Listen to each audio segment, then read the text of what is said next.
Last time we had our CAD stage, cardboard aided design.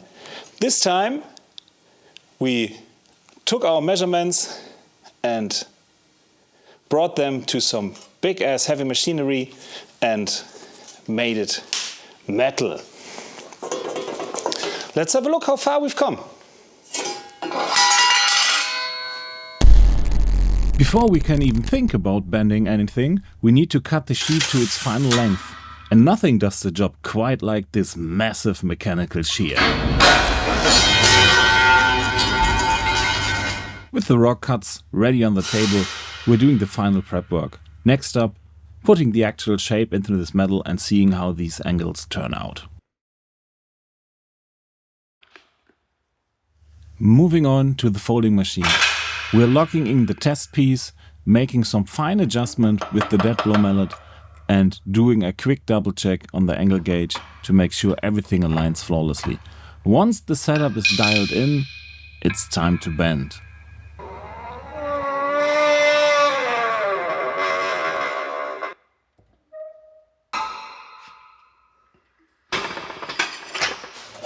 So we already cut our panels to the precise length we needed. Unfortunately, one panel wasn't enough, so we had to cut both and make them fit together somehow. Well, actually it's like this, because they're not perfect. The next step was our cardboard aided design. Lay it on top and mark the cutouts.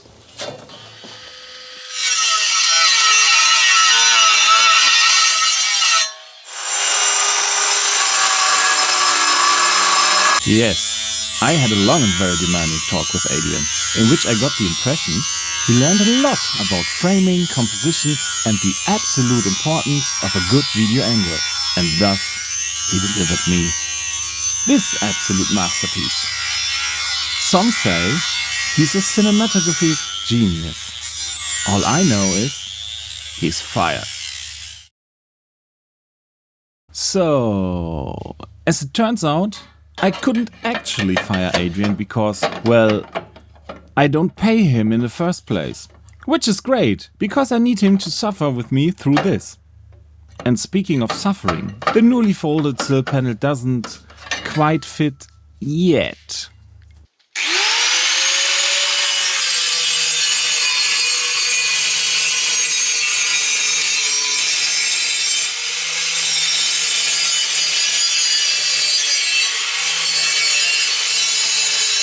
One hour later.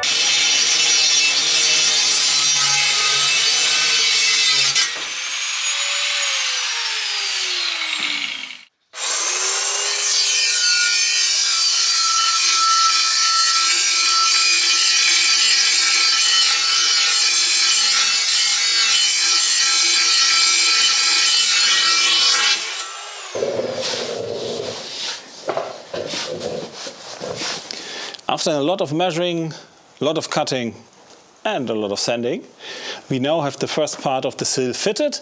It fits close enough so that we could start welding it in with a few spots just to make the final adjustments. But before we do that, we will work on the second part of the sill, the front part, and make this fit to the first part before we start welding in anything.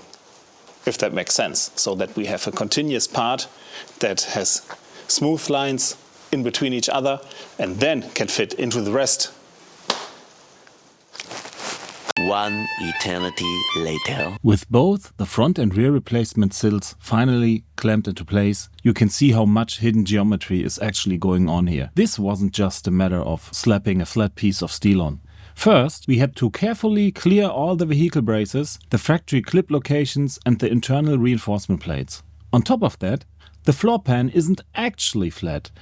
It has a slight curve to it, so we had to meticulously adapt the bottom edges of our replacement sills to match that radius. I almost made a massive mistake on the front section, though I nearly cut away the factory S-shaped profile instead of leaving it as a lip. If I had cut that off, the whole panel would have been completely ruined. But we survived that.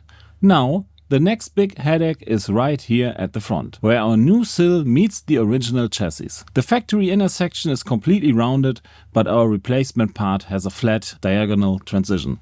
So our next job is to rework that entire factory corner to make it perfectly flat and diagonal so everything lines up as flawless as possible. We cut out a tiny triangular patch to give the original sill a little bit more space to conform to our desired, well, form and shape, to have it a little bit easier to weld it to the now, not anymore, attached sills. And for all you fans of Swiss cheese, we now have the finest selection and probably even more. We now took the angle grinder and tried to clean it as far as we could, cut out the major rust problems, and yes, of course, it looks like Swiss cheese and not the tasty kind. Well, is there any kind of tasty kind of Swiss cheese? I don't know. I don't eat Swiss cheese. Back to the topic. Why didn't we replace the whole panel? Because it's fucking expensive and it's far bigger than the pieces we can see. So we now just live with it and patch up the holes with 1mm sheet and then go on to the next step. Grinding, sanding, grinding, sanding makes Jack a dull boy. I get the suspicious feeling we should do something else. In other news, guys, I found some parts, some new, some old, some really old and kind of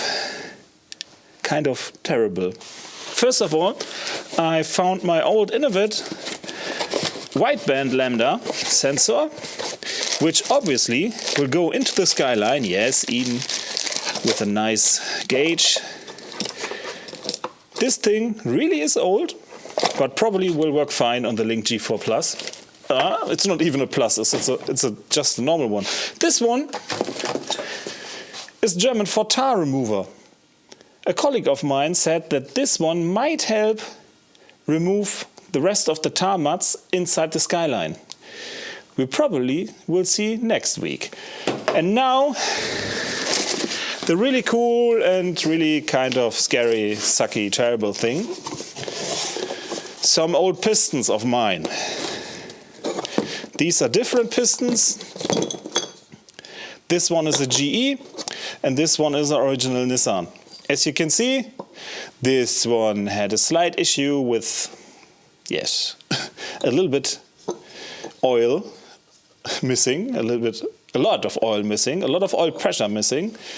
This one was on the A1 Autobahn at 280 kilometers per hour and suddenly a little bit of black smoke. Yeah, and then I suddenly had rod knock. Rest is history. Second one, not so much of an oil issue, more a pitting and a, heat issue. The mixture was a little bit lean, which means not so much fuel, but too much air, which means a very hot combustion, and the next engine was fucked.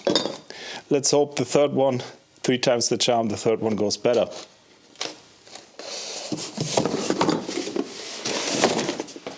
Preparation is 90% of the work. Measure, cut, grind, measure, cut, grind. Twice, thrice, and more times. That's what we did this time. Next time spark's gonna fly and we start welding this baby together. So thanks for watching, see you next time, and if you don't want to miss anything, think about subscribing Motorfanatics. See you guys next time.